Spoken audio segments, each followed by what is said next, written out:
চারটি প্রাণী ঘরে অভাব ও অসুখ নিয়ে আসে। এই চারটি প্রাণী যাদের ঘরে আছে ঘর থেকে বের করে দেওয়ার ব্যবস্থা করুন, আর না হলে এই ঘরের থেকে অভাবও যাবে না, অসুখও যাবে না।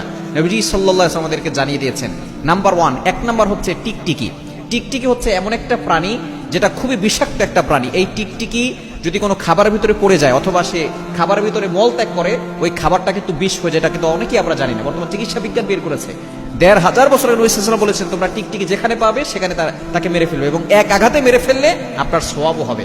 আম্মা জান আয়েশা রাদিয়াল্লাহু তাআলা থেকে বর্ণিত, সুনান ইবনে মাজার 3233 নম্বর হাদিসে রয়েছে, একজন মুক্ত দাসী ছিল যার নাম ছিল সাইবা। তিনি আম্মা জান আয়েশা রাদিয়াল্লাহু তাআলার ঘরে প্রবেশ করলেন, দেখলেন সেখানে তার ঘরে ছোট্ট বর্ষা আছে। তখন তিনি জিজ্ঞেস করলেন, হে উম্মুল মুমিনিন, আপনার ঘরের ভিতরে এই বর্ষা কেন? তখন তিনি বলেন, নাকতুলু বিহি হাযিহিল আওজাক, আমরা এটা দিয়ে টিকটিকি মারি।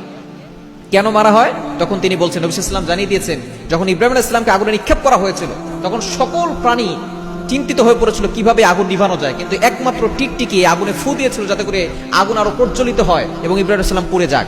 এই জন্য নবী সাল্লাল্লাহু আলাইহি ওয়াসাল্লাম বলেছেন যে এই টিকটিকি হচ্ছে বিষাক্ত একটা প্রাণী এবং ইব্রাহিম আলাইহিস সালামকে